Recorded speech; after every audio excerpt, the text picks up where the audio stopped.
As I've shown with our new intro and the short I posted today on the channel, the What If Gang has returned, formerly known as the Bitch Commandments. We are back and we are not leaving. We are all, well, some of us are coming out of retirement and giving out all new videos for the big year of 2025. And we're capping it off with this new video called What If Naruto Wasn't Dead Alive? Now, as I told y'all before, we are back. We ain't leaving. We here to stay. We're getting our followers. Let's get us to 1,000 subscribers.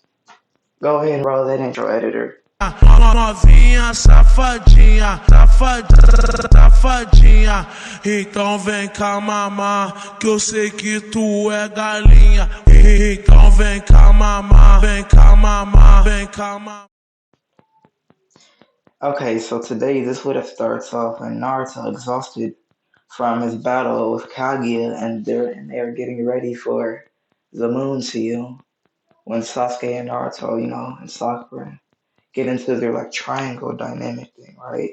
So just as they gather their strength for the final blow, a bright rift of energy engulfs Naruto, pulling him into an unknown universe. Suddenly, we see Naruto land on a street filled with unfamiliar sights, the buzzing lights of the city of Tengu. He's very confused. He stands up, brushing up the dirt, blinking as he just starts looking around and he wonders, where am I now? He wonders, as this is when he feels a very powerful presence nearby. He starts to explore and walk around. He notices that there's like nobody at all, like in the city. Because Naruto's not stupid. He knows this isn't. He knows what. He doesn't know what a city is, obviously, but he calls it like a really big village. Let's just say that, right? But unknowingly, he steps into a conflict unfolding nearby. He sees Shido Itsuka approaching Princess, a very powerful spirit. He then walks up to him, and this is when he sees that Shido, the protagonist, currently is trying to negotiate with the spirit known as Princess. This is when suddenly, with a burst of destructive energy, he notices that Princess is sending this at Shido, not knowing that Shido is just trying to talk to her.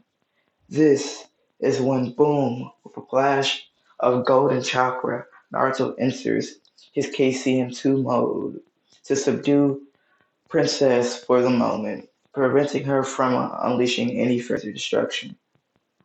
Whoa, who is this guy? Shido exclaims to himself, taken aback by Naruto's appearance, and he wonders if this is another spirit. Little does he know that Naruto's much different from a spirit, as we now see in Ratatoskr.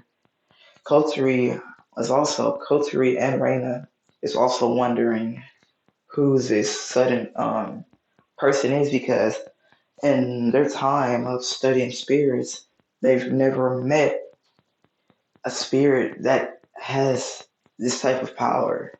Like they're very aware of how strong Princess is, but they've never seen a spirit use such unique abilities so far. So this is when out of nowhere the big group of people appear, which Princess calls it the Mecha Squad. So the Mecha Squad then decides to attack Naruto. So naturally, Naruto doing his best to like not hurt anybody, but he just once again similar to what he did against the little shins as in a dog. He just catches all of their weapons with his nine chops, and he's still in his base form because he doesn't want to blow nothing up. Because the Naruto verse is a lot stronger than people give it, especially when you've done like more research into the Kaguya dimension theory. So anyway, this is when Shido, of course, gets away, and Toka, of course, well, still known as Princess right now, she also just gets out of like that entire situation. So after a chaotic introduction, Naruto learns about the nature of spirits and the mission of a tasker because of the fact that Kotori, the captain, and Shido came up to Naruto after this battle because yes, Kotori left with Tadasuke's ship to speak with Naruto. So he learns that Tadasuke's mission is to seal away the spirits and not let them live normal lives to protect humanity.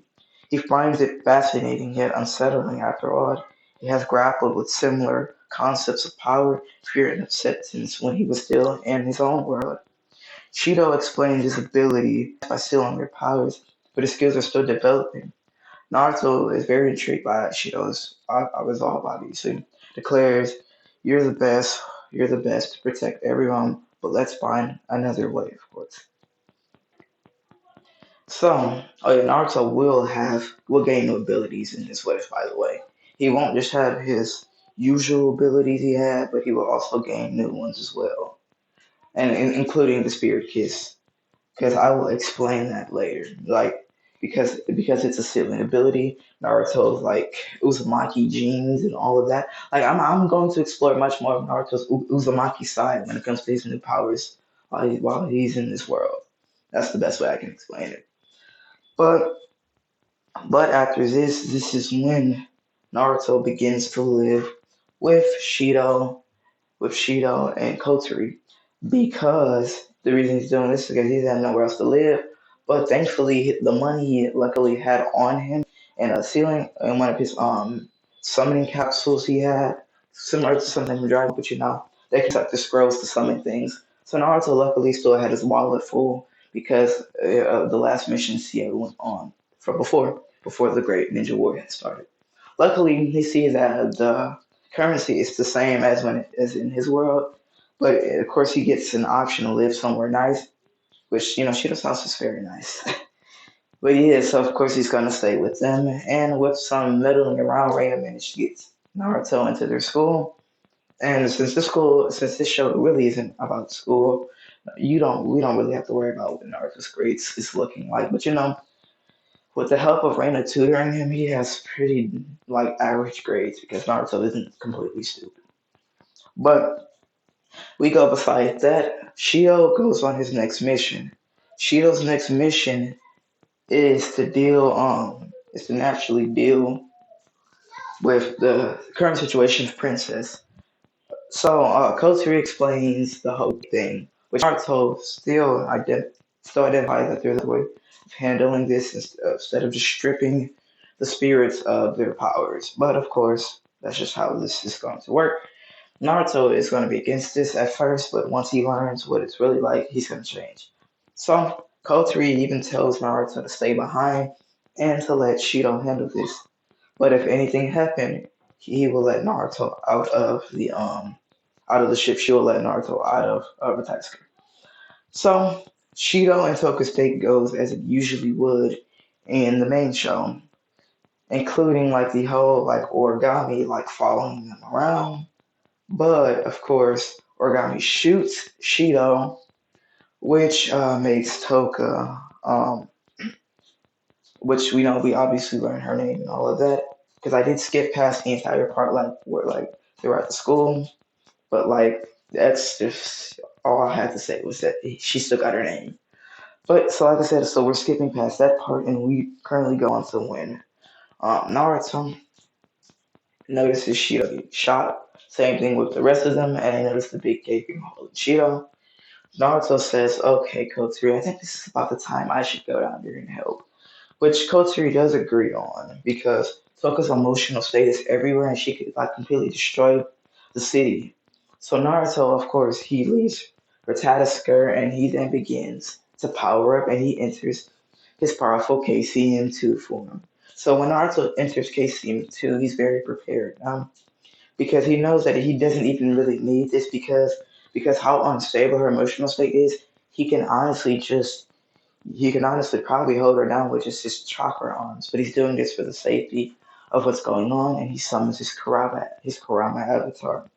So Kotsuri had already told Naruto that her brother will be fine, as we see that Shido's gaping injury he had on the side just magically disappears. So Naruto naturally seeing this, he's glad that nothing's wrong with his new friend. Because as we know that Naruto and Gon are two different people, Gon will care for somebody that he doesn't even know, as we saw in the Great Ninja War.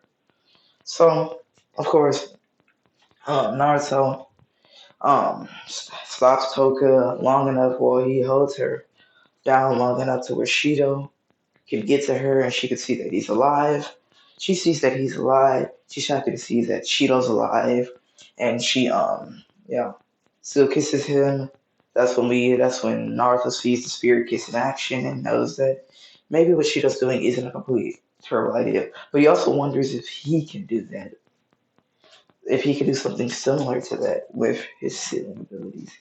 This is the first time we hear Kurama speak. Kurama says, Naruto, I think that this world we're in will be more interesting than we initially thought.